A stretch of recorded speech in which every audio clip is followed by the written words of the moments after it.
What you laughing at, man?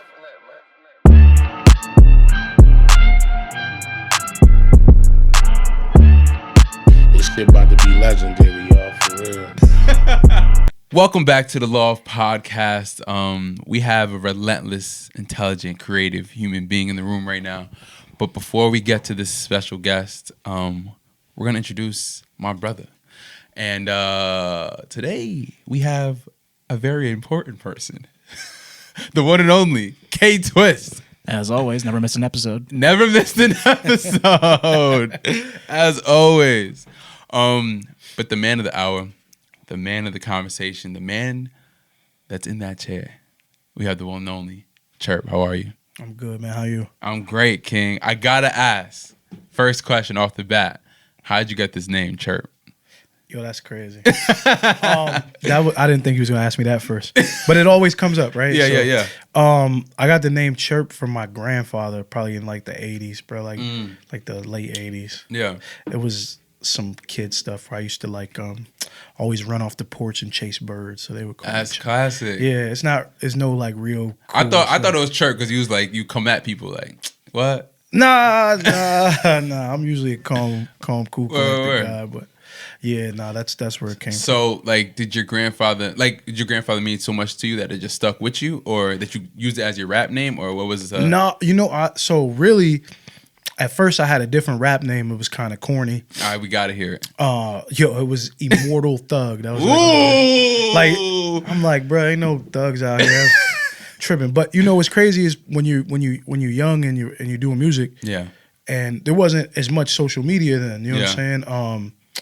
People don't know you do music because they don't know who you are. Yeah. So at a certain juncture, when you start taking it serious, you have to have a name that people identify you by. Respectfully. So if I'm calling myself this and they're like, well, yeah, that's Cherp and he raps. Yeah. I might as well just be Cherp. Yeah, You know what I'm saying? Yeah. But it's not that I don't have a nice name. I like Cherp though. It's different. Yeah. It's different and it's really authentic. Like if you go to my neighborhood, you call Cherp, they're gonna be like, oh, okay. They naturally call you that. Yeah, everybody calls me that's that. fine. If you call me by my real name, which is Xavier Damone, Yeah. nobody's gonna know that. Or they'll be like, or I had to go to school with him or Yeah. something. You know what I'm Like saying? how we started off the podcast beforehand. Yeah. Everybody knows me as Rich. Literally. Most people in Utica think my real name is Rich. See, that's crazy. Like when they come up to me, like when they Richard Vocals.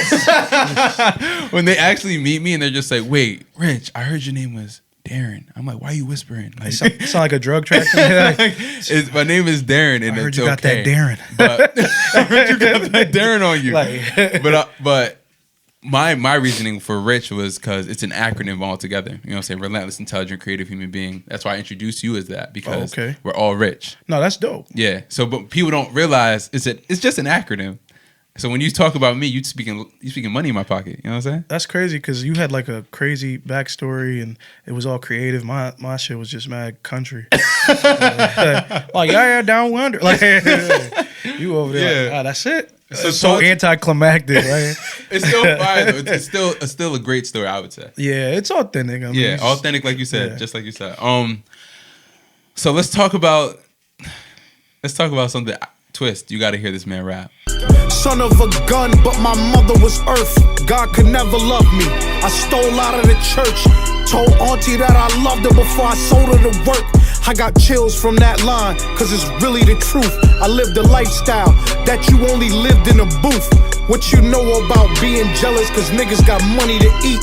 Or they had Nikes instead of Payless shoes on their feet. One thing I can definitely say, and I don't think anybody can debate you on, is you can rap really well. Yeah. Yeah, no hesitation. Yeah. So how did you get into that world? Like, talk to me, like from the starting grounds. So you know what's crazy is I've rapped so well for a long time that even when I was like in high school, when we would win the games, the prize was to let me freestyle in the back of the bus. Really? On the way home from football games. So you was Shout out Coach Pizzo, man. Shout out Coach. Yeah, but that was like the prize. Like they'd be like, all right, they'd call me X-Man, but my name starts with a Z. Yeah. But it would be like, all right, go ahead, X-Man. Yeah. And I get the rap in the back, and it was fun, man. Yeah. It was dope, and that's like I've always been nice. I don't know.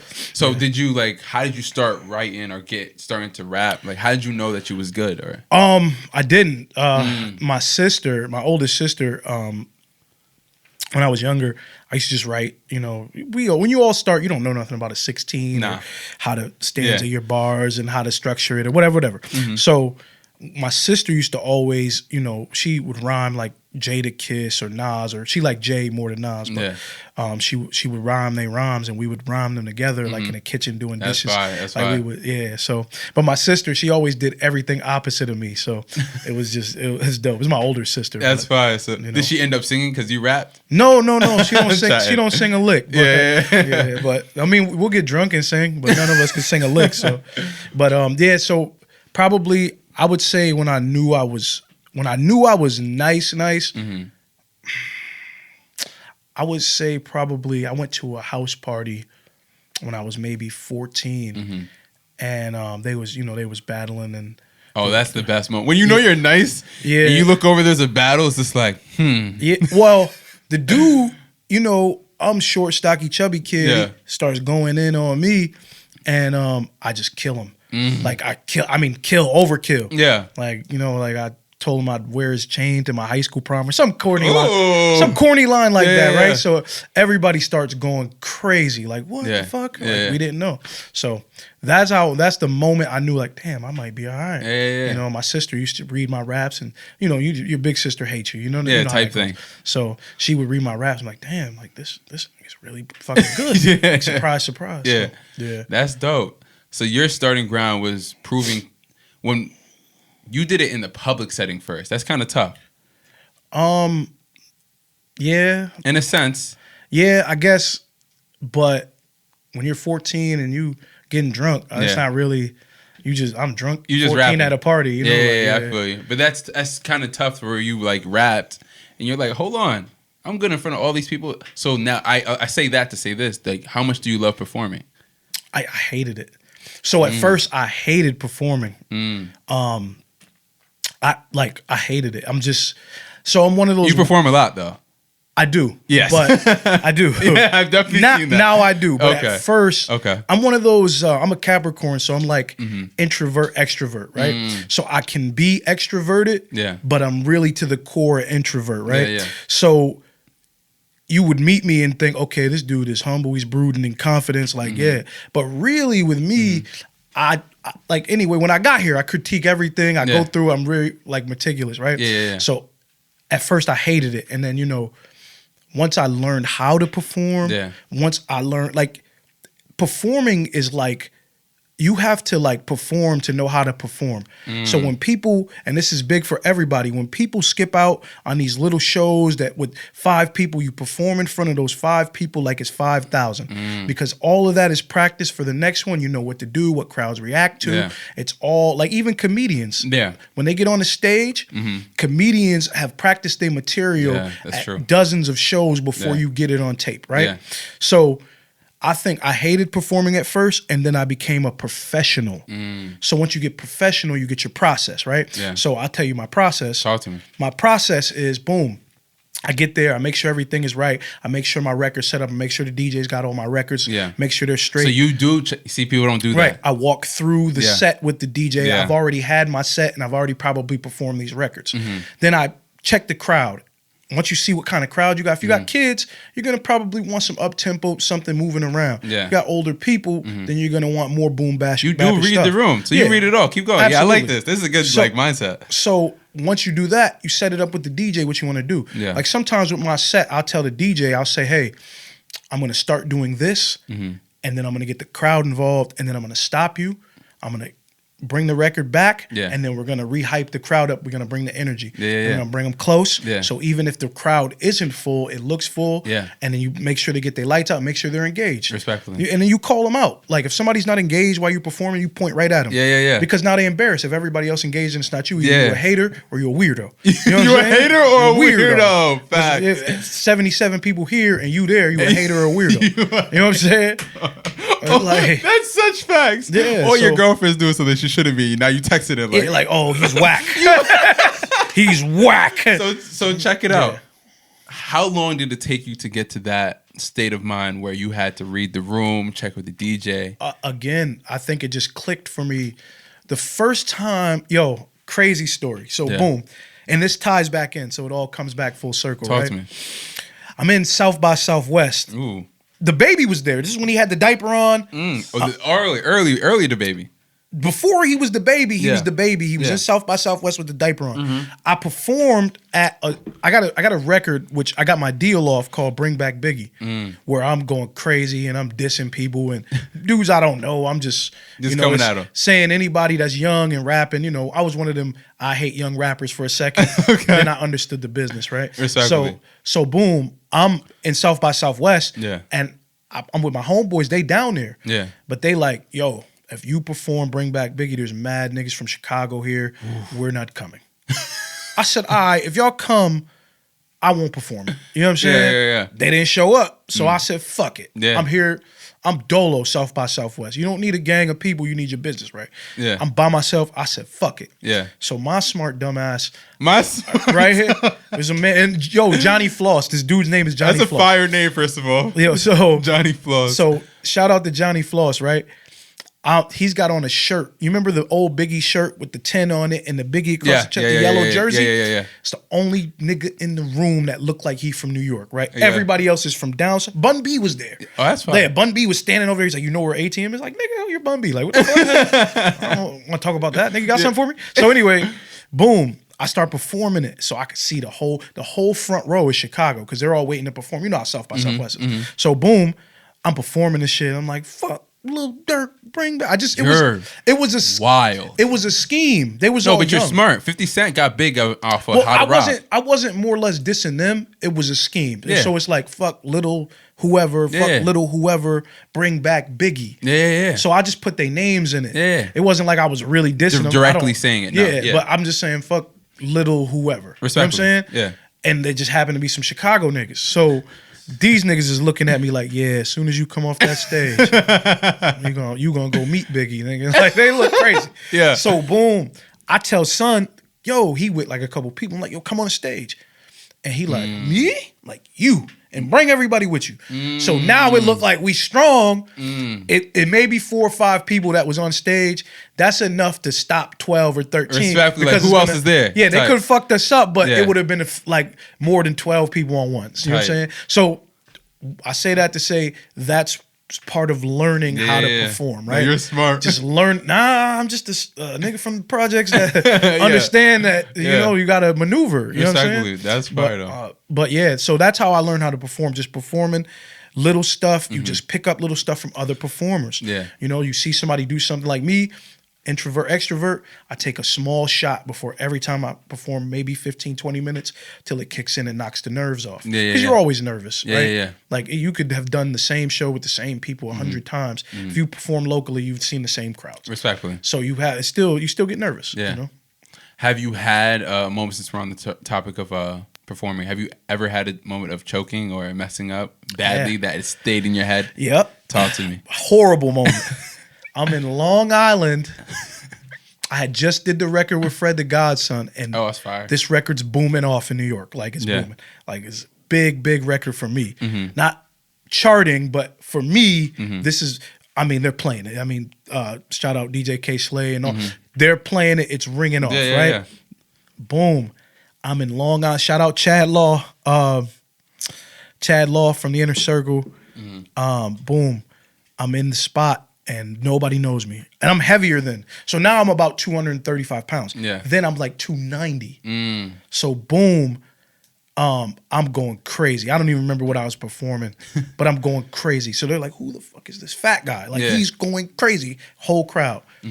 I go to get do the Sleep for Dinner verse. Yeah. Forget the whole verse. Really? Forget the whole verse. Whoa. What did you do?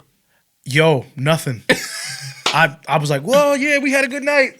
Because I started the verse. I remember got love for the victim, but respect the shooter. You should stay up out of traffic if you can't maneuver. So, boom. Calm bars. So, boom. I forgot the rest. And my mind went blank. Completely blank. And it's a crowd of probably at least 60, 75 people. Wow. Joint goes blank. So what'd you do? Keep going. I'm like, yeah. So, I had a good time, man. No way. Yeah, man. I choked. Yeah. Worse than B-Rabbit. Okay, this is where the law comes in. How did you feel in that moment? of, damn, that's a big trial in your head. Like, did you sit with it for a while? I'm going to tell you, I had 75 new fans or so and choked. I was the best performer that night and choked. So I was just like, this is fucking ironic. You know what I'm saying? Like, I don't do that. Yeah. I was prepared. Yeah. You know what I'm saying? And I'm jumping around. Yeah. You know what I'm saying? Like, and because they don't expect me to do that when they see me. Right? Respectfully. So it's like, what the fuck? Yeah. So we kind of laughed. You know, I was sick that day too, though. But so how long did that sit with you? That mess up. How long did it sit with you in your head? The car ride home. Oh, really? Yeah. So you get over that situation. I'll never see these people again. Fuck it. Fuck it. I had a chance to gain 75 or more fans. Yeah. And I choked. You know, but those are the moments, bro. Okay. Those are the moments. So what would advice you would give someone that's watching that wants to perform, hasn't performed yet, and they need some advice to it? You're gonna fuck up. You're gonna fuck up, and you're gonna fuck up, and you're gonna fuck up, and then one day you're gonna get a rhythm. You're gonna understand what you're doing, what the crowds are, and you're gonna be dope. But you have to keep going. You can't say, oh, nobody's going to be there. I'm not performing. I don't give a fuck if one person is in there. Yeah. I'm going crazy like it's 1 million. Respectfully. Just because nobody knows what's going on if the camera's on you. Yeah. Nobody knows what's going on behind the camera. Yeah. So you act like there's 1 million people in there every time. Perform. Every time. Yeah. Something I learned. No, it's love. So where are you originally from? I'm from Elmira, New York, East Side. Respect. Yeah, I'm from the East Side, man. Yeah, respect. Yeah. So what does Elmira mean to you then? You know what? It is a place of you could really do something. Like, I don't mean like musically, but I mean like you could build your brand there and move forward. There's a few people. Tommy Hilfiger is from Elmira, from the East Side of Elmira. Really? Yeah. See, he's from my neighborhood. Went to the same high school. Really? Yeah. Tommy Hilfiger is from Elmira. You got that Tommy on? You got it on? No, I was just saying about to say. That's fire. Tommy, so you could really build a brand there and become something, or you could really fuck your life up. I mean, you from Utica, if you know anybody who went to jail, they go to the Elmira prison. You know, that's the hub. You know what I'm saying? Got it. So I don't know if there's anybody from Utica that blew up like that. I'm not from Utica, so I don't want to vouch for it. But how does it feel that you had someone that from your city that blew up so big? Does it motivate you at all? It doesn't motivate me because our circumstances are different. Okay. You know, he's no disrespect to him, but he grew up in a decent home. You know, I grew up with 0 parents. You know what I'm saying?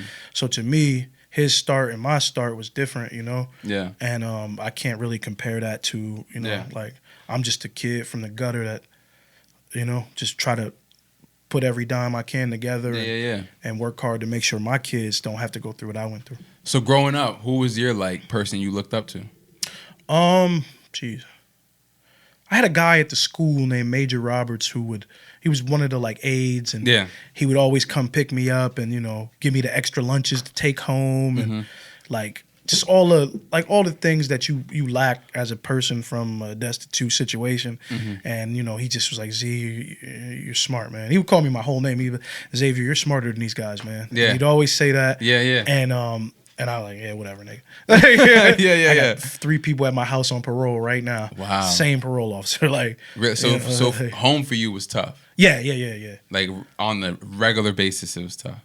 Yeah. So what brought you peace during those times? True, that's a really tough question. You don't get peace. You don't get peace, bro. I mean, my peace was finding out people bought drugs. Really? That was my peace. That's tough. Like, okay, I don't got no Nikes on today, but tomorrow, that was my. And it's terrible to say because you know you become a part of that and you just don't understand what you're doing to the community at the time. So you're just like, okay, I'm going to do this because my situation, I feel, is worse than theirs. So I'm going to use this to climb them. Like, bro, dudes from my neighborhood back then, you sell crack and borrow the car from the junkie. It's like that's wild. Yeah, like, That's wild. I ain't never heard that before. Who's doing bad here? Who's worse? You never heard of like riding the fiend whip? You never heard of none of that? Nah. Oh, that's crazy. Utica, what's going on out I'm here? not from Utica. So You're from Queens, so you should. Oh, I'm from Middletown. Okay, so you in between. Yeah, so but I'm just not gonna say I know it. I'm just gonna say I don't know. No, I respect it. I'm just this is lifestyle. Yeah. Like, you know, guys will be dressed to a T and don't got nowhere to wash their clothes or their ass, bro. Yeah. It's just that's the mindset because we live for today. Yeah, you lucky to see tomorrow. Respectfully, you know what I'm saying. So now looking back to yourself, what would your younger self say to you now? Shit, go to school and become something that the world's gonna always need, and then get a trade. Because everybody can't be the superstar, it wouldn't be a superstar, right? So get a trade, and I probably should have been a lawyer, or doctor, or something. I was that smart, you know. But at the same token, I wasn't that smart because when you have that background, you think that everything has to happen right now because everything in your life is survival, right? Yeah. So if everything in your life is survival, I still to this day live like I'm trying to survive and I'm doing okay. Yeah. Right. And I'm still like, no, I need it right now. It's the mindset that you grew up with. Just, it's in you. It's something that's in you. It's not on you. So now looking as your younger selves talking to you, how would they be proud of you? Like, whew, that's a good one. I don't know. No, because the stinking thinking and being young, you don't think about that. I would look at me as a square probably. Like, fuck out of here, nigga. Like you cleaned up. Yeah, like, nah, like this nigga switched up, man. Because of the mindset. You don't understand and no one's taught it to you. And the world beats it in you first. You know what I'm saying? Yeah. Before somebody, or they maybe tried, but you know, when you young, you know everything. You know what I'm saying? You get older, you don't know shit. You know what I'm saying? That one hit. That's a fact. Because when we're young, we're so hard-headed. We know it all. We know all the answers. Then when you get older, you really... It's crazy. Like, holy shit, I didn't know nothing. So for the folks that I looked up to, when they'd give me advice, I would just be like, yo, like, relax, big dog. Like, I got it. Like, OG, like, whatever. But when the same situation happened to me, I'm not too prideful to go back and tell them, yo, you was right. Absolutely. You was definitely right. Absolutely. I should have listened to you. So what you just said hits so much harder now because when I'm talking now, I want to learn more than I want to teach. Right. But a lot of people look to me as a teacher, and I'm just like, dang, like I'm teaching y'all, but I feel like I want to know more. You know what I'm saying? So there's a balance in that, right? Excuse me. No, you're fine. There's a balance in that. Yeah. Like sometimes we have to go back and give people their just due. Respectfully. Like, you know what? Bro, thank you. Yeah. Because even though at that time I didn't understand, I understand now. My grandfather used to always tell me, he's an older guy, you know, and he used to always tell me these anecdotal stories and like parables. They're church people. So that's why when you said that, my grandmother's a pastor. Oh, really? My father's a pastor. So boom, look at that. It's you get the stories, right? Yeah. So, and then my grandfather used to always say stuff like, I didn't get this old on accident. And I'm like, what the fuck does that mean? Yeah. Because at 13, you're like, fuck, I'm worried about dying. You know what I'm saying? Yeah. At my age, bruh, I said, oh my God, look at the shit I survived. Respectfully. Look what I survived, bro. Beautiful. That's crazy. Yeah. And then you look like, now I get it. Yeah. Right? Because at that time, I didn't have the mental capacity to have the understanding and comprehension of what he was trying to give me. Yeah. Right? He was dropping knowledge. He gave me the game. Yeah. And whatever. You old. You just talking. Yeah. No. It's an obstacle to survive. No matter what environment you in, it is an obstacle to survive. If you're a street guy and you're the toughest dude, they want to knock you off because you're the toughest dude. If you're the weakest dude, they want to knock you off because you're the weakest dude, right? Yeah. If you're in the middle, oh, he don't know where he need to be, so he need to be gone. It just is always an can't win. If you get money, you got the illegally. You got the police on you. You got the street dudes on you. You got people, little girls, not little girls, but like women begging for something. It's always something, bro. You know what I'm saying? If you're not a street dude, you go to church every day. I mean, you go to church every day. You got people trying to scam you at the church. Respectfully. You know what I'm saying? It's always something, bro. It's an obstacle. And surviving those obstacles is a life skill. I love that. I feel like you're dropping so much knowledge right now, and I love that. So for the folks that are in the streets right now? Like, what are some words? And it doesn't got to be wise. What are some words that you should have heard yourself growing up? I'm not gonna tell anybody to get out of the streets because I'm a street guy. I'm from street essence, I guess they would say. I'm not gonna tell anybody to get out of the streets, right? What I will tell you is have a plan, move smooth. I mean, it's probably not the best thing, but if that's where you feel like you need to be, make sure you're there for the right reasons. Yeah. You're not there because, okay, he's doing this, so I'm doing this. Yeah. It doesn't work like that because when he go to jail, you going to jail too. Yeah. You know what I'm saying? Yeah. So, I mean, if you're outside, it's not the place to be, but if you are outside, I promise you, make a plan. Make a plan, execute the plan, learn skills. It's easy to learn how to do stocks. It's easy. All this information is free, is on the internet. Like, figure out a plan, put your money to work. That's a fact. Do not start buying Jordans and chains and whatever it is that people buy. Yeah. Because at the end of the day, bro, none of that matters. When the police come, they take it all. Respectfully. So, very true. I love that. So now that we spoke a little on that, your upbringing and your past, a lot of your music makes sense to me now. You know what they kids say? No cap. That's no cap. Yeah, no cap. Lot of your music say. A lot of your music makes sense to me because you have a really gritty rap. You know what I'm saying? Like, you speak about pain, but you also have turn up music. Don't get me wrong. Definitely have some good turn up music. I ain't gonna cap. I saw the videos too. Definitely has good turn up music, but you speak with such conviction. It makes you feel like, holy shit, he's legit. I'm with you. Right? Like, even if you never met me in your life, you're like, I believe him. Yeah. Because it sounds believable. Because these are real stories. Yeah. You know?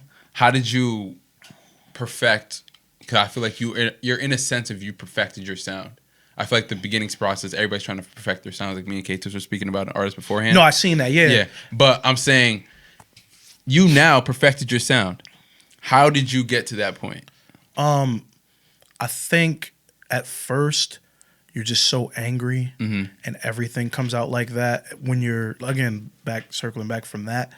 So everything at first, I was angry on every record. I was cutting people and like, you know, like the records sound crazy. Yeah. So you're just like, I'm so upset with the world that it comes out in form of art. And then you get to the point where, so at a certain point, I had stopped doing music or whatever, because we all go through that. Yeah. And not even writer's block, just life, right? Yeah, life hits. So then you get back with somebody who inspires you to make music again. So my man D Blaze, shout out D Blaze, who was a huge inspiration to me because he used to come to my house every day. Yeah. And we'd line up the music stuff and we'd put the Pro Tools on. Yeah. And every day, all summer long, it's hot as all get out, we're in there recording, right? And because you can't have the AC on when you're recording in your living room, right? Respectfully. So it was hot as hell. And, you know, he just was like, yo, bro, you're making really good music. Yeah. Do you know what BMI is? Body mass index? No. Yeah, yeah. So I'm like, nah, I don't. That's what I thought he was talking about. Yeah. I'm like, nah, you could get paid for your music. So I'm just like, what's BMI? BMI, that's for you, your recording rights. Publishing. BMI, ASCAP, and if you're Canadian, so can, and so on and so forth. Well, I'm just trying to teach the people. Like, okay. So what is? I forgot what the acronym stands for, but well, BMI. So you can get paid. Yeah, nobody knows what the acronym's for. But you can get paid for your music. Right, absolutely. A lot of people, they don't have to worry about that anymore. Back then, they didn't have, they had like cdbaby.com, but you had to have the code and all that at that time. So I'm dating myself a little bit, but yeah. By the way, never date yourself in your music. But anyway, boom. And what I mean by that is don't try to put your age in your music and all that. If you're young, just say you're young. Yeah. And if you're wise, just say you're wise, but don't date your music. Why do you say that? I'm 28 years old because it's dated now. Yeah, that's true. That's how I feel about podcasts too. Actually, that's a Dr. Dre thing. Is it? It's Dr. Dre. You never hear a record where Dr. Dre, artists, Dr. Dre leave their age in their music. Have you ever heard it? That's a fact. I'm a student. That's a fact. I ain't never heard that. You're right. You know what else I learned? Talk to me. Because this circles back to, we digress. Yeah. This circles back to J. Cole. Yeah. Listen to young J. Cole, and he was talking about when he first came out with that, who that? Yeah. I got that flame. And the record wasn't received well. Even though his record was dope. Yeah. what record hit for J. Cole? The Workout record, Mm-hmm. right? The workout record hit for him. Why? I don't know. He explained all this, the melodies in the records. Mm-hmm. That's why Dr. Dre is successful. That's why Diddy's successful. Mm-hmm. Relatable records with melody. Mm-hmm. So this is where I got these ideas from. So now you'll hear less of the just bars and more of the melodic records, right? And then that's where you get that from me, right? Yeah. So I just listen and become a student of what's going on, and I soak it up. You know what I mean? No, I love that. Yeah, you're a student of the game. Right. Very much so. I love that because there's a lot of tracks that you've put out, especially on your last one, your last album you dropped. You have features with singers that can sing. Yeah. Yeah. Talk to me. I'm gonna tell you, yeah, because I know what you're gonna ask. How did I link up with these people? Right? Yeah, these are good singers. Right, bro. I don't want to give away my sauce, man. Yo, I'm gonna tell you, there's a lot of talented people on the internet. Respectfully. So if you surf the internet long enough, you find these people. Yeah. Right. Mm-hmm. And then you have to connect with these people and listen to their music and understand what music they're making. Right. Mm-hmm. Then you have to work with them. Some of these singers, their talent is singing. It's not writing. Yeah. Some people can write, but most of the time the singer's talent is singing. Respectfully. So make sure you're writing a record that's something that they're comfortable with, that's in their vocal range. Yeah. Right. And when you give them the record, don't just give them, fuck bitches, tampons, crazy stuff that they don't feel comfortable. You're not gonna get their best. Yeah. You listen to what they're doing, then you give them the writing of what's in there. And if you can't write it, you go get a friend who can write it. Yeah. There's nothing wrong with getting a friend on a hook. Outsourcing. Right. Yeah. As long as you're trying to sell a product, bro. And if you don't have that, you need to go outsource and get that product. Right? Yeah. So I love that. I get on the internet and I search for people. If I don't, or I'll know somebody. Like on this last project, my cousin who actually sings really well, I went and kidnapped her. She could sing. Yeah, she can sing. She can sing. Yeah, so can Aiden. Yeah. Man, right when the song starts, you hear you just like what? Me and Adon are magic, man. I don't know. Fire. We're magic, bro. I don't know. Adon's a worker. He's going to work. When he shows up, he doesn't have an ego. Love that. He's an artist to the core. He doesn't have an ego. He is a worker. Anybody out there, work with Adon Allen. Find him. Adon Allen is dope. Love and he's that. got, he's young. He's a kid. Yeah. And he's a worker. He's got it all. He's got the vocals. He's got the image, the dancing, the components of being a star. Yeah. He's got it. That's fine. The performance, bro. Yeah. We're in Boston. I take him to Boston. So you want to go to Boston, man? I got a show out there. He's like, yeah, we get him on the bill. He goes after me. I kill. That's the video you see everybody jumping around. Okay, yeah, that was fire. Adon, I wish I had the video of Adon after me. He took them through one of those sets where it's like, oh, we're lit. Oh, we're serious. Oh, he drops to his knees. Guy was standing next to me and said, damn, he could take my girl. He's that dope. I'm sitting there like, holy shit. He's going crazy right now. He's excellent, That's man. fire. He can sing. And you can tell that's his, you could tell if you had bare vocals on there, he would still sound great. Absolutely. Yeah. And he's a worker. Yeah. He's a worker. He cares. Yeah. Him, T. Melly, I love working I was going to bring with up T next. I love working T's with a friend those of the pod. So, yeah, the fact that you work with T, you have a couple songs with T. Yeah. How does that bond? When I met him, we met in a weird, awkward situation where it was like other people's session. So we ended up linking, and we actually redid a record that I had already did. Yeah. And it was a vocal record. I had written a vocal record, tried to give it away, not a singer. And he was like, yo, we could do that better if we take the auto-tune way back. Yeah. So we go do, it's called a record called Can't Wait, which it's a dope ass record, bro. It's melodic, it's dope, it's outside of what I do, but it sounds really well. So that's when I said, okay, this kid he understands. And from then we lock in, sometimes we butt heads in the studio. We just have different, views or whatever. That's what happens with artistry though. That's going to happen. If you care, if the engineer gives a fuck about you, Yeah. there's no way he's just going to be like, oh, that sounds great. Next. Yeah. Because if he does that, he doesn't care about you.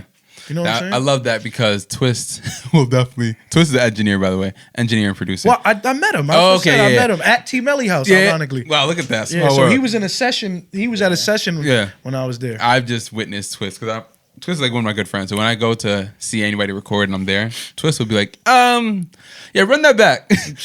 You got to be honest. Yeah, run that back. But like not like in a mean way. Just respectfully. It's hard to interject on somebody's craft, and I'm learning that because I'm like that.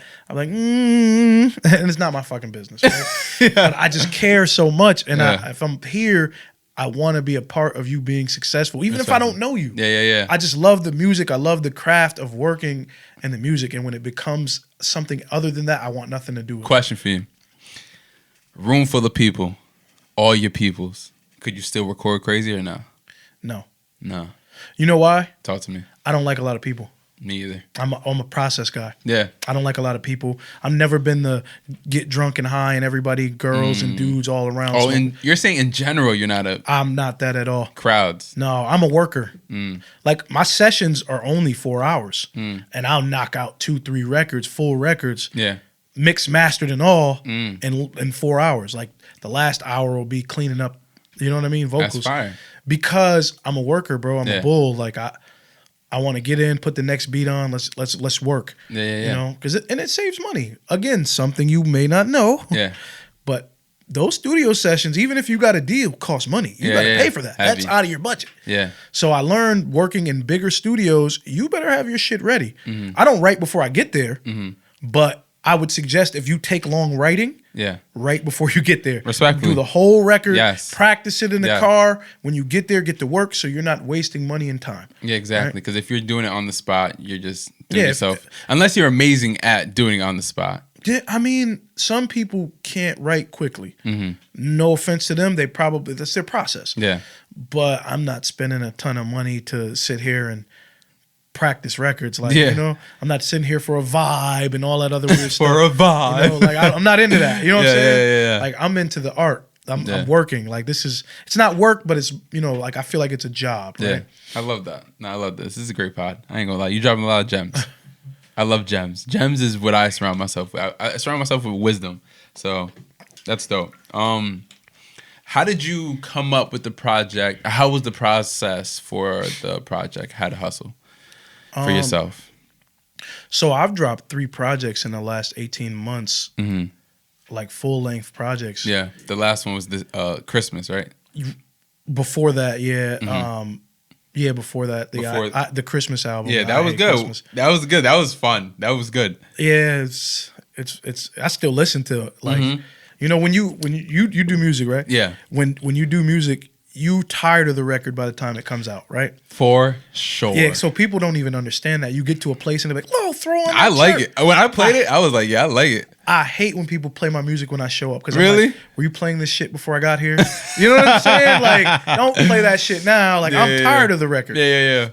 Nah, I feel you. Because sometimes records don't come out for a year or so before. Exactly. I don't want to hear that shit no more. I've heard it in my car for weeks. Yeah. Right? I like that, though. I think Had to Hustle is definitely a favorite. But the Christmas song, the Christmas album, that's dope. Yeah.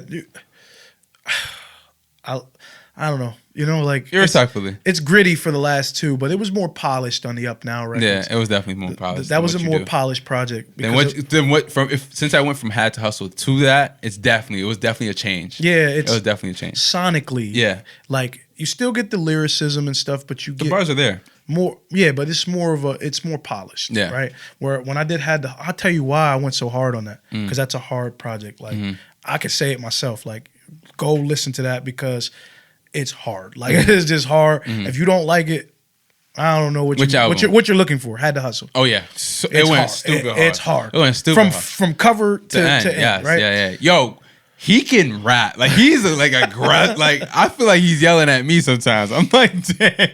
I'm in the speaker like, yo, Dave, what I do? Like, you really be talking your smack. Yeah, like, So I tell you the reason why that project is so hard.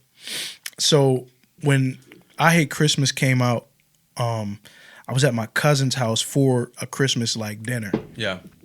And they're playing music, you know, and then you're there and they start playing your music, right? Yeah. So like, let's put on some Cherp, and everybody's like, oh, this is cool.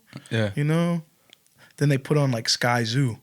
And the whole house started acting a goddamn fool. Love that. Like I'm talking about falling down, rapping his lyrics. Maybe it wasn't this like animated, but in my mind, it was crazy. They're going crazy, like falling over the couch, like whatever the lyrics were. I don't even remember, but I mean, like 3-4 songs in a row. Yeah, and I'm like, I fucking rap like this.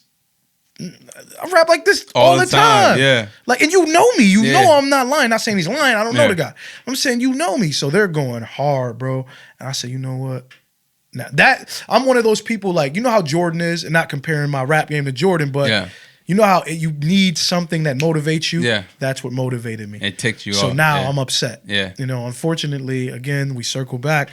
Out of negativity breeds for me, it gives me energy. It gives me determined and a focus. Unfortunately, it takes negativity for me to get in my own mind. Is that all situations for you? Yeah, I go hard. If you challenge me, I go hard. Tight. It doesn't matter what it is. I like to be challenged. I go hard. Twist, for you, what makes you go hard? Like for you, like his is aggressive. Like you challenge him, it's time. What makes you go hard? What do you mean, like as an engineer? As I mean, yes, you work all the time. You're always grinding. What makes you want to go harder? Just working with talented people. I mean, I love that. He's such a good guy. That's it. He's always a good guy. For me, some people say I'm either really serious or I'm the nicest person ever. What makes me go harder is positive reinforcement. So you're the opposite. Yeah. Like if you tell me, yo, bro, you're really killing it, I have to keep going killing it because you spoke life into me. So like if I told you, yo, you're whack, bet I'm about to give you 10,000 bars. Oh, it's going crazy. I'm going crazy. If you're like, yo, man, like you said, like, yo, that album, this guy can fucking rap. Like I'm like, oh, thank you, I appreciate it. Oh, see, it's definitely different. Like, yeah. I wasn't feeling it. I'm like, all right. Now this song. Nah. He says, But yeah. I love that. No, I just, unfortunately, it takes that punch for me to. Even when I played sports, like I didn't even get into the game till I got hit. Like when I played football, even when until I got hit, I wasn't even in the game. When I got hit, then I'm awake. Now I don't know what it is, that is, but I think it's like you said, it's your fast-paced nature. Now you got to go after it. Yeah. This just ties in. For me, I did grow up with my pops and moms like telling me all the time, like, yo, you're good. Yeah, you got this. So that makes me want to like go harder because I want to like make them retire kind of thing. Right. No, that's absolutely dope. So yeah. Yeah, the album though, Had to Hustle. I don't want to get off that yet. Had to Hustle's fire. If you please play it right now. Fire. Fire. Yeah. I vouch for it. Heavy. Right from the opening bars too. Crazy. Yeah. The gritty and the toughness is just right there. You have such a New York voice. And I'm from upstate. So yeah, I don't know. Like, some people say, that's you. Yeah, that's me. Do you have artistry that you look up to? Like any artist that you look up to? In what sense? Dead or alive? No, I mean in what sense though? Like look up to as a human being no, as an okay. artist? More in the sense of like rapping style.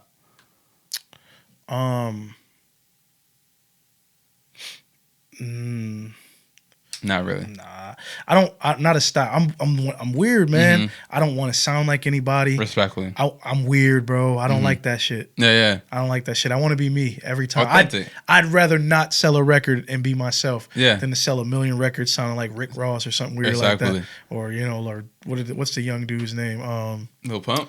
No, like Sleepy Hollow or something. His name.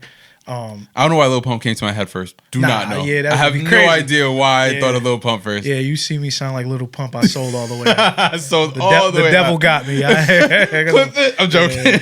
Shout out to him, though. I mean, it worked for him. It worked for him. I just wouldn't do it. But I think if there's an artist that I feel like helped me become a better artist, is probably like everybody knows me, knows I'm a huge Nas guy. Like huge Nas guy. You love Nas. I love Nas. I'm a huge like I've gotten like fist fights in jail over Nas. Like, really? Yeah, bro. Like I'm from that era. Like you wouldn't understand it. You're a little younger than me. No, I love Nas. That era. Yeah. It was real beef about Nas and Jay. Like I love Jay though, but respectfully, Don't fight me. No. You like what? Nah. But my oldest brother, D, shout out D, naturally was a Nas to the end of him. Like and I used to be like, yo, like John Mayer's my favorite artist, relax. Like he loved Nas. Like Nas grew us up, man. Respectfully. Because in that time, even you've seen all the shit Jay-Z, to me, right? Yeah. Not to anybody else. Yeah. I seen all the shit Jay-Z was talking about. To me, it wasn't impressive. And it is very impressive. But at the time, Nas was talking about something different. Like it was like he was standing in a window and kind of like color commentating on Project Life and how it was outside and how to improve your situation and like what to look out for, when Jay-Z was just like, had to hustle, back to the wall, ashy knuckles, pocket filled with a lot of lint. I knew that part. That shit, I don't got no lint neither, nigga. Like, you know what I'm saying? Like, that part I knew, so I never really like gravitated to that. You know, and a lot of people did. A lot of people love Jay, and we would argue for years. And dope. You know, who's your favorite rapper now? Nas my favorite. Easy, rapper. still. Yeah, not gonna change. Still, yeah. Like I probably would fan out if I met Nas. What would you say? Oh, Nas probably has one of the biggest comebacks like in the last. His last album slapped. The last last three. Yeah, last three. Well, okay. Well, we gonna Magic was but the all the KD series, fire. I picked up my brother from the airport. I had no choice but to listen to it. But I'm going to say that John went hard. Yeah. Wow. Yeah, he did not lose a touch at all. Nas is one of those guys that he tried to cross over because when you're not making money, right? Yeah. Even though you went platinum, you owe. You're not making money. People think you're making all this money. You're not making money. Wicked. Like, you ever had a BMI statement come in and it's like $8? Like, that shit is real. Hurts. I've been rapping hard as a mother. Like, Humble. $8? Like, it's crazy, bro. Yeah. You're not making money, right? Even at that degree. You got a budget, you burn your budget, you got it. You want to look good for the Joneses because you have to have a look, right? Yeah. So Nas is one of those guys who survived the era of, I have to switch it up, I have to sound like this. And he's grown into himself as an artist. So now he doesn't have to do anything else to try to sell records. He could just be regular. Yeah. You know what I'm saying? I love that. That's a blessing. To get to that level, there's not too many people. Jay-Z got to that level. See, like guys like Rakim, he never got to that level. Never. He never got to that level. No. Unfortunately, because Rakim is one of the dopest dudes to ever touch a microphone. Yeah. Right? But in the same sense, there's a level that these guys have achieved. Like, rapping after 30, 35 was like a get the fuck out of here. Right? And it's literally, I was having this talk the other day, like an artist that reached out to me was telling me how he wants to like go harder on rapping, but he doesn't know if he should give it up yet. And I said, hey, listen, check it out. Artists are making it when they're 40. Like, for you to stop and you know you're nice, like, obviously, like, budget, use priority. Like, make sense of what you should be doing, what should not be doing. But what I told this artist, like, you're freaking good. Like, if you stop, you're kind of going insane because someone else is going to pop on TikTok. If you have that doubt in your mind, you need to step back and reevaluate your life for a second. Financially, because this takes financially, money. It takes priority, money. It takes money yeah. and time away from you. Got kids. You have to sacrifice all that to be great. You got a job. You're not going to be able to get a real job because the timing, it's never going to happen. You're going to become a novice at some point. You know what I'm saying? Yeah. You're going to become, I rap once in a while. You're never going to do a show because you're changing diapers or taking kids to school or whatever. So if you need to step back and say, what do I love more? Yeah. My family? And it sounds crazy. Do I love my family or do I love this music? Yeah. Can you go to sleep tonight and not think of no bars or songs or no rhythms or beats in your head and just say, I'm going to get up and take these kids to school? Because if you say, man, I got to get them kids to school, it's time to chill. Respectfully, that's why I definitely said on priority, whatever takes priority should take priority. But if you're a natural born rapper, natural born singer, you should do what you love. Because I preach, if you love something, bro, and you die, it's just you missed out on something that you could have had so much passion in. So I always want to preach, go after your dreams. Not go after your dreams. If it don't make sense, it don't make sense. Right. But go after something that makes sense to you. And I will never stop podcasting. Like, there's nothing in my body that's going to make me stop podcasting. Absolutely. On top of it, because I'm just talking. But it's also because I love learning more about you is so fun to me. Yeah. And it's a form of therapy for me. So there is no way I'm going to stop doing this. So That's awesome. I love the fact that, like, if you love something, just don't stop. No one can change your mind if it's already in your mind to do it. You know what I'm saying? Yeah. That's how it should be. Yeah, I mean, but there's goals and then there's goal modifications. So it's like, if you have a goal to be the greatest rapper in the world, I wanted to be, that was my goal with music. I wanted to be the greatest rapper of all time, right? Yeah. What the fuck is that? Yeah. But at the time, when I'm 13, 14 years old, That was the goal. I'm never going to stop. I don't have anything to care about. I'm going to be the great. I don't give a fuck who's there. Yeah. That's my attitude, right? Yeah. And that's what fueled me. Then I said, shit, I'm broke. I want to be the paidest rapper of all time. I want to be the richest one. Yeah, so now you start doing music that kind of assimilates to, what you see people getting paid from. Yeah. So if you see people getting paid from rainbow hair and skin, whatever the fuck it is, these kids are going to see that like, well, shit, I'm going to do that too. Yeah, He rich. they try to replicate it. You know what I'm saying? Yeah. And what I learned was when I did that, shout out DJ K Slay, rest in peace, friend of mine, real good dude, and he cares about the culture of music, right? So he would say, yo, man, this is how he talked too. If you know he's dead, direct with you is no beating around the bush with this guy. So he's like, yo, man, stop switching it up, bro. You could do a dope record and that'd be cool for a second, but if you want longevity, keep the course of what you're doing, bro. Yeah. Do that. Yeah. And I didn't listen because I had other people in my ear. I had a buzz. I had the record with Game and Dave East. Love that. Huge record for me. Love that. You know what I'm saying? Like, when I say for me, that doesn't mean I went platinum, but it's huge for my momentum. Yeah. Music, right? And a career in music is about momentum. Has nothing to do with making a one-hit wonder. All of them built that momentum up. Respectfully. Glorilla. You think that was her first record ever? Not at all. No. You know how many failed records she had? Glow been in the game for a little bit. Yeah, that was the momentum. Yeah. I love Glow though. I tell people all the time, bro, you have to have a fan base to have a fan base. Yeah. So it has to start somewhere.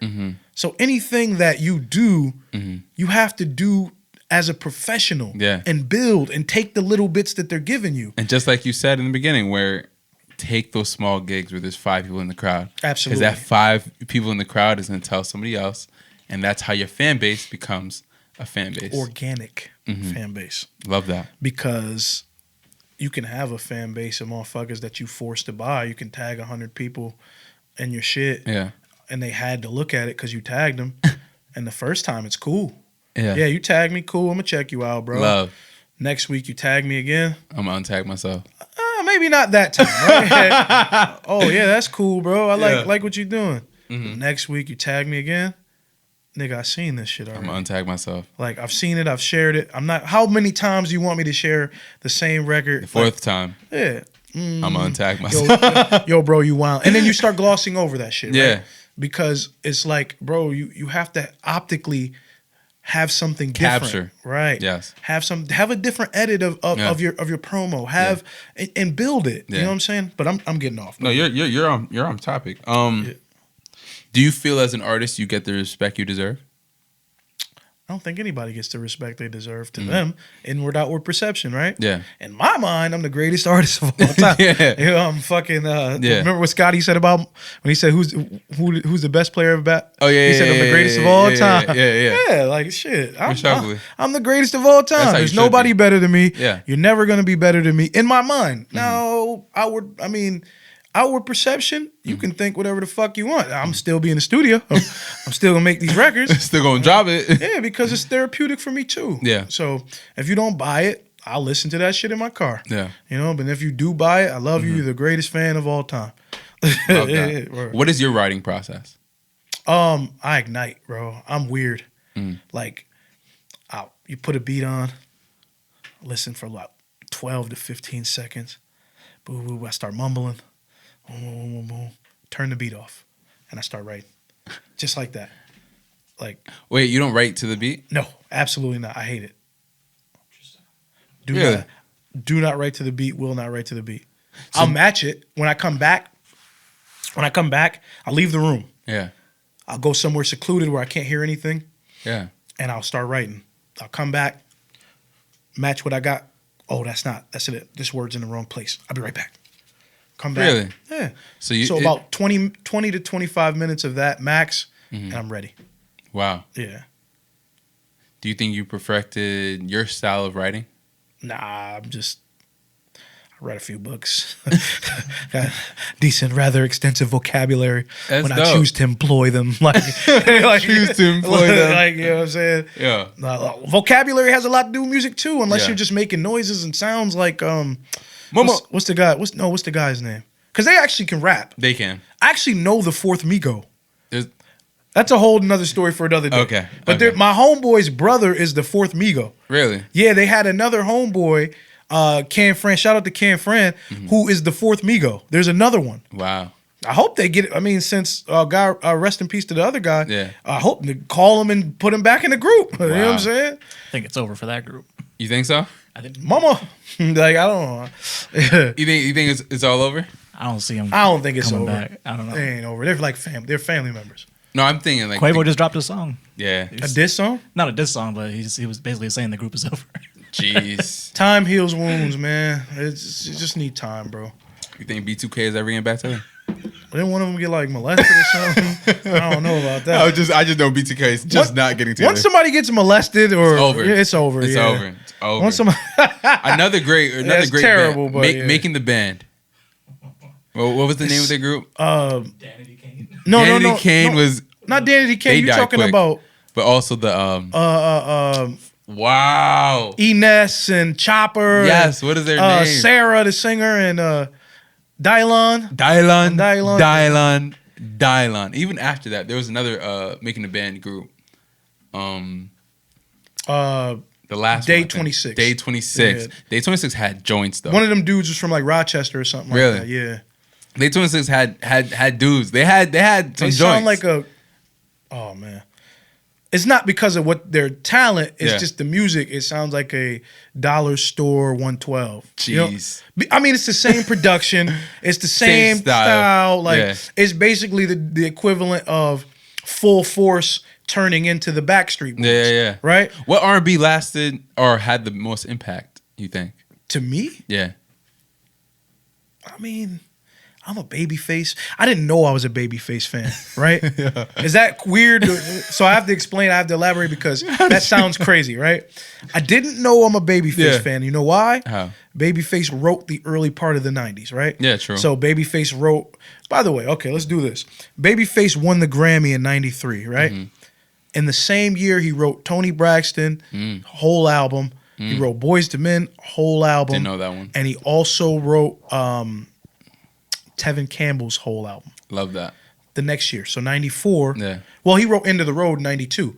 But Babyface wrote all this music. So I'm a huge fan of Tony Braxton, Boyz II Men. Yeah. So I'm like, damn, this shit's dope. Yeah. Like, I love Boyz II Men. My Yeah. favorite song is Water Runs Dry. Like, Love we that. don't Love need to that. Love talk anymore. That's my shit. So, boom, fucking, I'm a weirdo. I start researching who wrote the stuff and, God damn, He's this on guy, everything, This yeah. guy is magic. He's on everything. He's the Smokey Robinson of our era until Yeah. R. Kelly came along.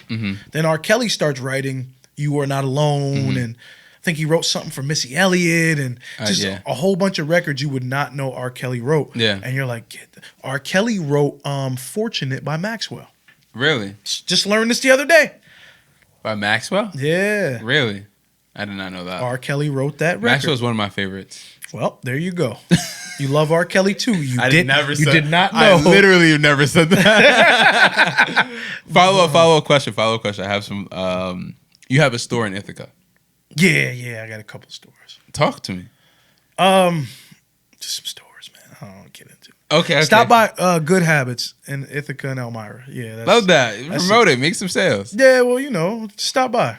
I don't want to get into it, but stop by. Love that. It's a nice store. Ghetto Gospel with you and Anthony Cannon. Oh boy.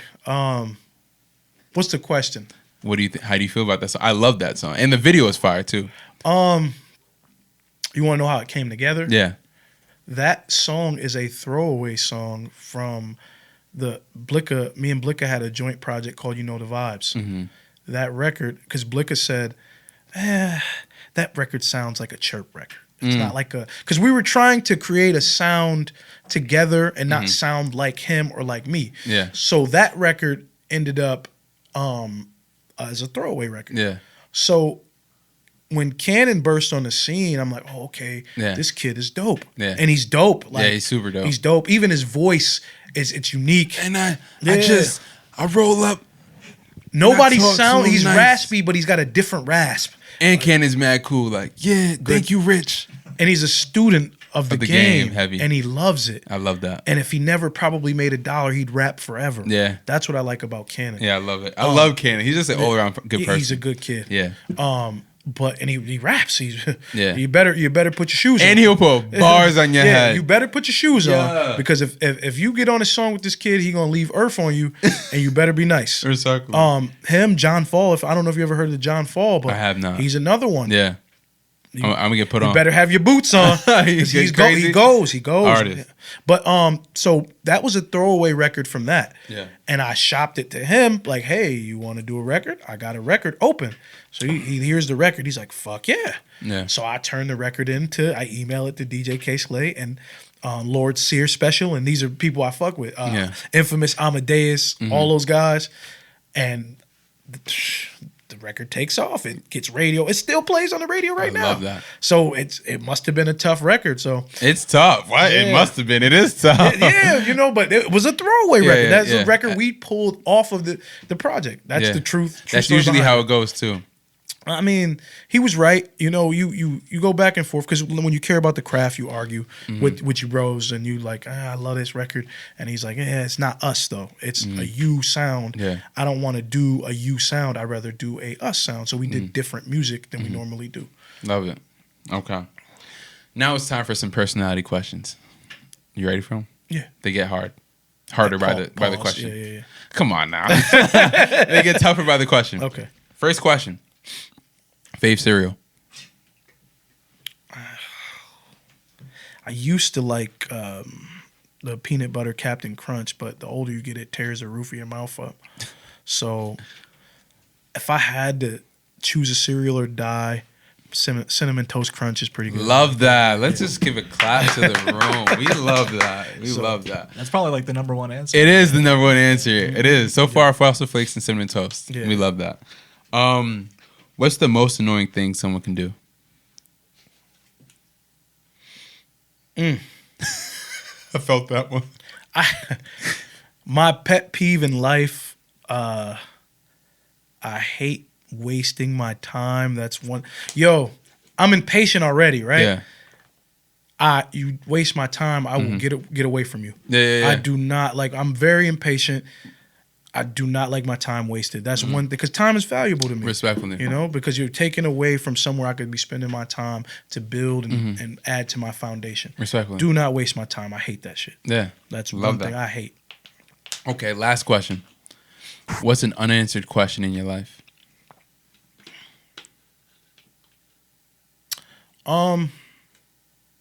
That's tough, kind of, because it's like, I guess that's the point, right? But unanswered question. I think it's what do I really want out of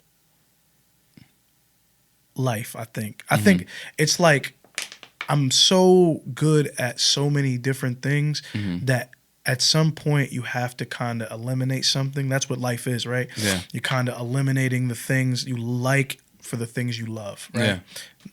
That was dope. But and I think that my thing with me is I struggle with eliminating things that I like a lot. Yeah. Like, we all like PlayStation, right? We like Madden. But do I really need to play Madden? Yeah. I could really be doing something. Productive. I could be on YouTube learning more stocks. I could be doing more research on something like that. Yeah. But I like Madden. Yeah. I like stocks, but I like Madden. Yeah. I love Madden. So Yeah. I don't want to eliminate the stocks, but you know what I'm saying? Yeah, like, yeah, it's no, just you make sense. it's just like learning to eliminate the things you really like for the things you need and really love, right? Love that. I ain't gonna lie, this is a great podcast. This is a great podcast. I definitely got to say, like, you dropped a lot of gems. I got to learn a lot more about you and your past and your mindset now. What is your some wise words you want to leave the people with?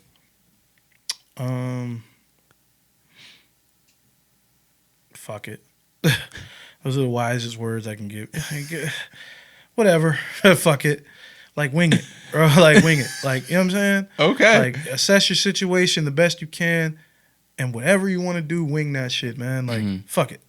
Like, I'm not saying go fight the cops. Yeah. I mean, like, if you want to try to invest in something, tech firm, fuck it. Try it. Yeah. You know, make a smart investment. You know, if you want to learn how to fucking jump rope, I don't know how to swim. Yeah. So at some point, I'm going to say fuck it and get in a pool and learn how to swim. Yeah. Because it's hindering my life. I want to be on vacation with my titties out. Like, like, fuck it. Yeah. Like, fuck it. Yeah. You know what I'm saying? So Love that. That's what I'll leave with.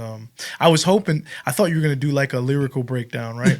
So I was hoping, because I had it all planned out, right? For which one? It don't even matter. I love that part, you know, because it's like, it's intricate. So Yeah. like, I think one of the records that people always inbox me about, it's a record called directed by Martin Scorsese. And like the whole record is like so intricate. Yeah. And I say, because my homeboy Cam, he always messaged me like, bro, what the fuck? Yeah. Like, I think the second part of it, because I'm telling like a story, right? You tell stories in all of your right. in all your tracks. But the story is so intricate that it's Yeah. like, yo, what the fuck is he talking about? Yeah. And then when you break down, you have to actually like research, like, or have to know like what I'm talking about. It's like I said some shit like, the Undertaker's only able when your brother is Kane. Some shit that's hard to mask when you covered in flames. Who give a fuck about your jury? I'll be covered in pain. Headshots make them recover your brain. Put your thoughts on your chain.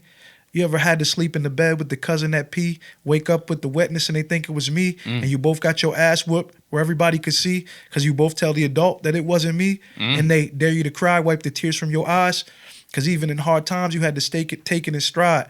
I'll never forget it. Them OGs that raised us, they'd always indebted, or something like that. It's crazy. Like, you're like, what the fuck is he talking about?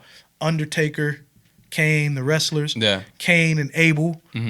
The Undertaker's only able when your brother is Kane. But you go to church, you know what I'm talking about. Yes, I do. Some shit that's hard to mask when you covered in flames. Remember Kane got his face burned in the story? Yeah. Shit like, you know. That's hard. Yeah, but. Can you drop another bar? Drop some. No, only two people have dropped bars on the loft. So my homeboy Corey, who does Bully Breed Seeds too. Make sure you check that out. Bully Breed Seeds We'll on pop Instagram it up right and here. online.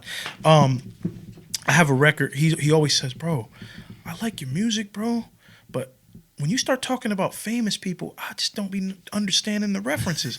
So I said, my life is parallel to Tyson before he met Cus D'Amato, which Tyson was Cus D'Amato trainer, but before he met Cus D'Amato, his life was terrible. We living for today because we lucky to see tomorrow. These kids, leaders mixed with Sprite. Who should they follow? Only tip they got for us is hollow. So is my soul. We sold Yola to fiends pushing a baby stroller. These cans in my hand ain't filled with no Coca-Cola. High school high. Had work in the Corolla. Been mobile with it since Sony and Motorola too. Things I ain't seen. That's a turtle with speed or a bitch that I need. We be rapping about our problems but never make them no better. Because if auntie want to test her, then you probably gonna let her. I used to play BJ crib with rocks and my ball sack, 2 box of 22. Used to go to ball strap. I couldn't shoot for shit, but that hammer made me too legit. Damn. Never did Bars. Never did construction. I could show you how to move a brick. Like, jeez. Yeah, like just intricate shit. This that is you like. natural for you. Yeah, like it really is natural. But I love it. Yeah. I love when people don't understand the music and they just be like, I don't like that shit. And then 6 months later, like, You was yo, talking what about the that fuck? whole- yeah. Like, yeah, that's what I like. I like the tongue in cheekness. I don't like you to be like, okay, Yeah. you got it. When I make those records, it's like being tortured. Yeah. Right? So you'll hear a record like I ain't chasing after bags chasing. And it's like, it's a bop, but you can hear in my voice, it's like, Yeah. I like the, you know what I'm saying? Get gritty on it. Yeah, I like it to sound good for me. So when I'm in the car, you know? Love that. Wow. He just dropped mad bars. I ain't gonna cap. Twist, it's on you. I can't follow that. Wise words of the day. Do you have any wise words you want to drop us with? Surround yourself with people who are better than you. Ooh. Love that. That's that old anecdotal story. If you're the smartest one in the room, leave. Yeah. That's what he just basically said. Yeah, There's definitely. no way you should be the smartest guy in the room. Never. You'll never advance. Respectfully so. It's on me now. That was good too. So I got to follow up on both of those. I'm going to say, when it's time to go, go. You just said the same thing. Give us another one, man. Come on. He just said that. No, He didn't just say that. He said, what he said. What'd you say? Just now? Yeah. I said surround yourself with people who are better than you. And if not, then you leave, right? No, he just said surround yourself with people. You said that. So, I'm going to say, when it's time to go, go. Only because my situation that I'm in right now, particular to me, it's time to go. So, gonna go. Okay. What are you talking about, a girl, or what are we talking about No, here? just when it's time to go. You shooting dice? You up? No. Like, what's going on? No, when it's On the time to next go. episode. On the next episode of The Loft, I left. respectfully. But yeah, I guess I should elaborate on that. Yeah, that's deep. Only because I gotta I don't want to do that yet. I don't want to do that yet. I mean, you can cut it out if you want. True, you're very true. I'm the one editing it. I got offered a job down in Florida, and wasn't too sure if I wanted to leave Utica yet because I like helping out Utica and everything I do. But when it's time, I pushed it away. I actually declined the offer the first time. But when it's if it's for you, it's gonna be for you. Absolutely. And it came right back full circle, better than it was before. And when it's time to go, you got to go. Oh, remember what I just said about learning to leave things that you like for things that you love. Mm-hmm. It's one of those scenarios. I mean, do you love being here? Yeah. Do you love helping people out? Does it fit the purpose of your life? Mm. If it does, and then you look at the other opportunity, does that fit the purpose of your life? Mm-hmm. And the quality of life that you have doing that in Florida, Mm-hmm. would that be better than the quality of life here? Very much so. So then there's your decision. Very much so. It's not really rocket science. Yeah, at that no. point. So, but for me, I'm more of a. For me, at least, I just love helping people, and I just love that. But when it comes to myself, I kind of put myself last in certain situations. Right. Where I shouldn't. So when it's time to go, you should go and put yourself as a priority, like we spoke on before. Yeah, that And- put that in perspective. Yeah. So now I'm like, tough. So you're getting a Nope. little misty eyed. Yeah, not many people know that I'm even leaving, bro. Yeah. If you know my trial and tribulations of Utica, I'm not even from Utica, and now to know that I did this, that. Well, It's kind of cool. Here's the opposite of that, right? When you leave and you level up, you can always come back. Respectfully. But if you've topped out here, Mhm. it's time to go. It's When it's time. time to go, you gotta go. Go. Facts. If you've topped out and you've done everything and you've squeezed every Yeah. juice out of this Yeah. place, the only thing you can do is go and bring your people New knowledge, yeah. bring them to level up. That's what it's about. Yeah. Yeah, I just Your purpose through God is to be followed. It's not to be ignored. Mm-hmm. So you're only going to have bad luck if you skip an opportunity that God has for you. You know what I'm saying? respectfully so, and he came full force. He came full force right back. Yeah. So I just got this news today. So Congratulations. thank you, King. Yeah. Yeah, tough. I love Utica. There's a lot of people that would be like, yo, forget Utica. I hate Utica, but they're probably from here, and you hate your hometown sometimes. Well, if you're not from here, and you're going to hate it if you're from here, because to you, everything is like, Yeah. I've seen it all. Yeah. But when you see the potential in a place, Bruh. it becomes different. Utica has Utica's so much potential. Utica is the third largest per capita space city in the state of New York. I don't know if you know that. So Yeah. Utica is bigger than Rochester. Buffalo Utica's is the huge. second Rome biggest. is huge too. Yeah, so Utica is the third biggest city in the state of New York. A lot of people don't know that. Yeah. I don't know why the fuck I know that, but a lot of people don't know that. Yeah, But yeah. I love Utica about it, and I also got to give my thanks to the people that believed in me out here. Like, what? Make sure you don't cut this out though. This is not for real shit. Yeah, love. Real Yeah, shit. yeah. Like the people out here that believed in me for when I started throwing events out here, and I started throwing events. Then I started throwing parties, and everybody came out. Like I had like 3 bad parties, and nobody came. It was an empty room. Yeah. And then for my birthday party, for the first one, crazy. It was the most packed event I think Utica has seen. Then I did it like every year, and it's always been packed. From there to throwing events for just the community, that worked out. Joining boards, being added to boards because, Rich, we need your help. You know what I'm saying? That's the God in you, bro. No, that's from the base of the home. Yeah. And having the right people behind you. Yeah. Like you said, the positive affirmations that motivate you. Bro, you spread that to people are gonna gravitate toward that. Thanks, Even man. if they have negative intentions, Yeah. they had no choice because you're protected by a different power. That's And I don't love. want to get preachy No, and no, talk to me. churchy, Yeah, but yeah. this is what it is, bro. Yeah. When you have good intentions for people, Yeah. they gravitate towards Yeah. you. Even if I know people that are like not terrible people, but they do bad things. Yeah, yeah. But people gravitate toward them because they have pure intentions. You know, my grandfather, ironically, used to always talk about people sinning. But is it sinning if you're trying to do the right thing? Yeah. If somebody came in here right now to kill us all and he shot him, Yeah. is that wrong? You know what I'm saying? Yeah.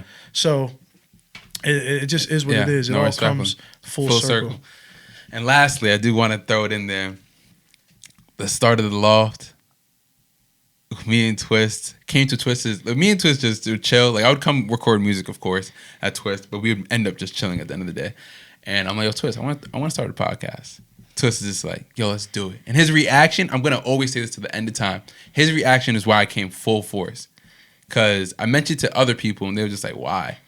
They're like, you need to go harder with everything else you're doing. I'm just like, you know what? Let me ask Twist, my big bro. Yeah. Twist's reaction was, bro, let's do it. I've been thinking about doing it myself. I was like, what? Like, let's do it.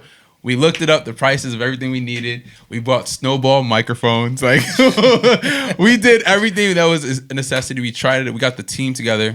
We had a great start to it. And we created something beautiful.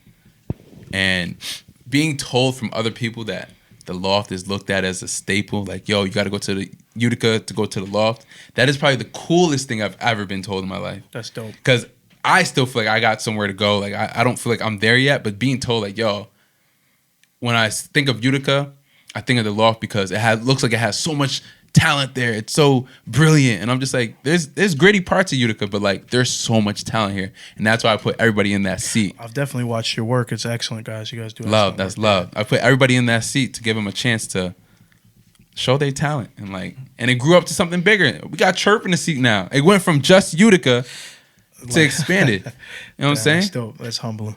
It's dope. That's Where we dope, got man. is further than super what dope. we could have thought it was gonna be. We really thought. I thought I just wanted like 50 people to tune in Yeah. in total, like weekly, like 50. I'd be cool with 20, and then it turned into like, yo, I want to get up there. Let's do an episode. Yo, do you have any videographers?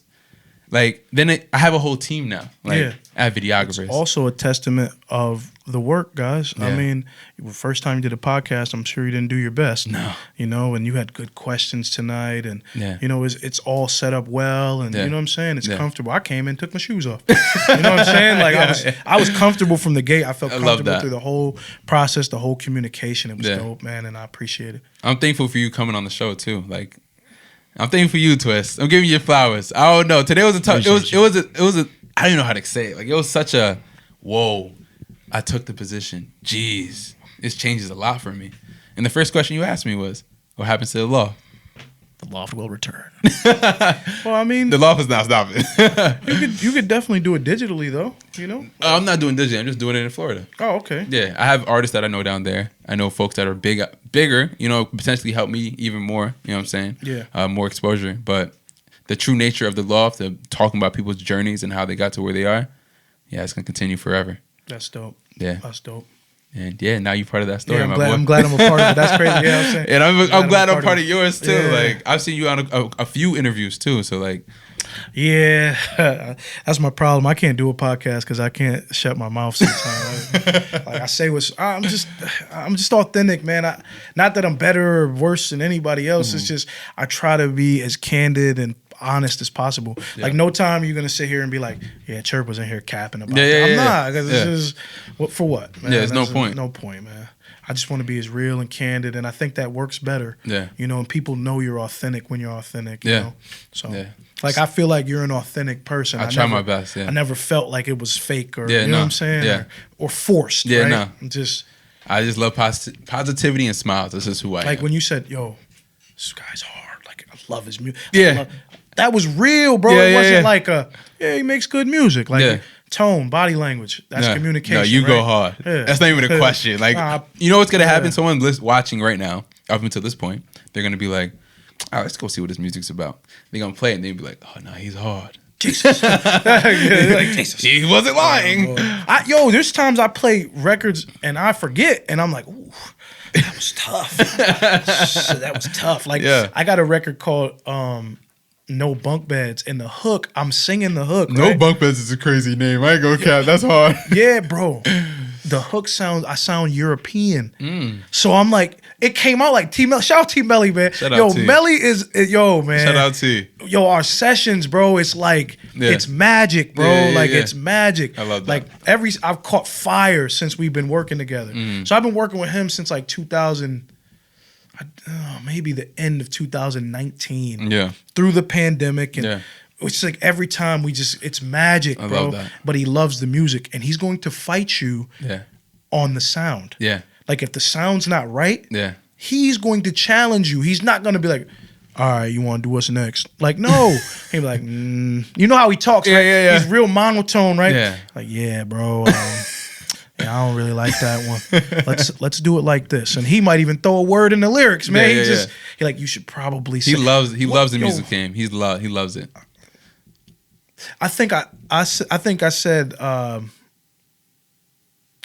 think he changed like a word. I was like conducted, and he said misconducted or something like that. And I'm like, yo, that fits. Yeah. And he's like, that's when we first started recording. I'm like, oh, this fucker cares. Yeah, he cares a lot. I love that, and I Yeah. love to work with him. Adon, I love the work with these Yeah. guys, bro. Like the work. You know what I'm saying? Yeah, Like, they're consistent themselves. So have you ever heard of a kid named O3? no. Oh yeah, he's dope. He's dope too. Young kid. If before you He was leave- also on the track with you and Anthony, or No, you no. and No, he was on the record with me and T Melly. you and T. Yeah. You gotta hear. Yeah, that's why I you gotta heard. hear I this heard him. kid. Yeah. You got to hear this kid, man. You got to hear him. Fire. I got a record with him called Cold Outside. And, you know, a lot of these kids do the auto-tune thing, which is cool. Yeah. But he actually raps on this. So it's like, oh, my boy can actually rap. He's Yeah. not, you know what I'm saying? Like, he's Fire. dope. Fire. I could talk all night. Man. We love this, man. Yeah. But lastly, thank y'all. Make sure, where can they find you, first of all?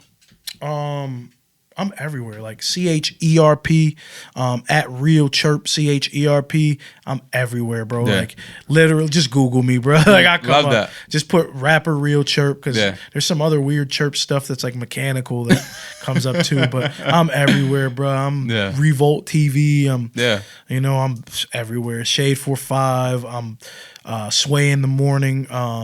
Or Sway Universe. I'm everywhere. That's Love that. good social marketing people will put you everywhere. So, We love that. yeah. Hey, make sure you tap in, because it's a necessity. It's a necessity. And thank you for watching. Well, I really did get a little in my bag at the end. I ain't gonna cap. Is this a classic? Do This we got is a classic for me. I seen tears, laugh. This shit is This like is a classic. I've cop- never really like opened like that about the loft on camera before. So the fact that I did, this is a classic That's for dope. me. And that's what makes it authentic, bro. Yeah. That's what makes it real. I That's what really people love wanna- this thing. Before I even started, what I say like 9 times. Like, I really love the loft. You know what I like too is you never ask me the stupid questions like, oh, well, you collabed with blah blah blah. Like, bro, obviously that shit ain't do too much if I'm, you know what I'm saying? Like, but the people always ask me about people like, Yeah, bro. I worked with him. We worked out. That was cool 7 years ago. Yeah. You know what I'm saying? So that the dope part. Like it's about now, and it was fresh, and it was it was like when you get a bowl and they put the haircut. No, not the haircut, but the Moe's and Chipotle. Okay. And they put the pico on top, and it's fresh. You're like, it's nice. It was fresh. That's nice. Yeah, I was on the other way.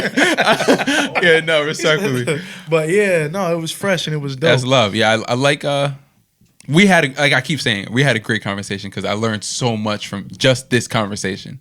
Like, I love those conversations. If I am talking to you just for an interview purpose, I will never have fun. Yeah. I will never even enjoy it. I won't be enthused. I won't watch it back. I will hate when I edit this to edit it. The fact that I'm talking to you and I'm literally on the edge of my seat like, okay, what else did you do? What happened after that? What did you do then? Okay, what made you turn into this? That's the journey is always the most important thing for me. My business partner always says, you should make an album called The Interesting Life of Cherp, because my life gets interesting sometimes. So it's like, he's like, you should make an album called The Interesting Life of Cherp. I think that sounds too mechanical. I don't know what to rap about at that point. Yeah. Like, if some shit is private, so you just like, I give you enough of me that I can spare. Yeah. But some shit you don't want to delve into. Or at some point you maybe get to that level of artistry where you want to cry when you're recording, right? Yeah. So I've only cried when I recorded one time. Yeah. And it's on my next project. I don't even know what the name is. And it's already been recorded. T. Melly moved, so I haven't recorded with him. He moved to Cleveland, so did he? Yeah, so he did say that. Yeah, so he said it on the live. Yeah. After we recorded "Had to Hustle," we took probably 3 weeks off and recorded this new project. It's just sitting there. I've had like 8 different names. I think I figured out a name on the ride up here, but I don't know. So, we'll see. We'll see. We'll see. Well, it's The Loft Season 4. Thank you and subscribe. Leave some comments too. And like it. The Loft, we out. It's only dollars and she sees, I know she's selfish. I know go flaunt no money, sometimes I can't help it. Oh yeah, I know that season's coming.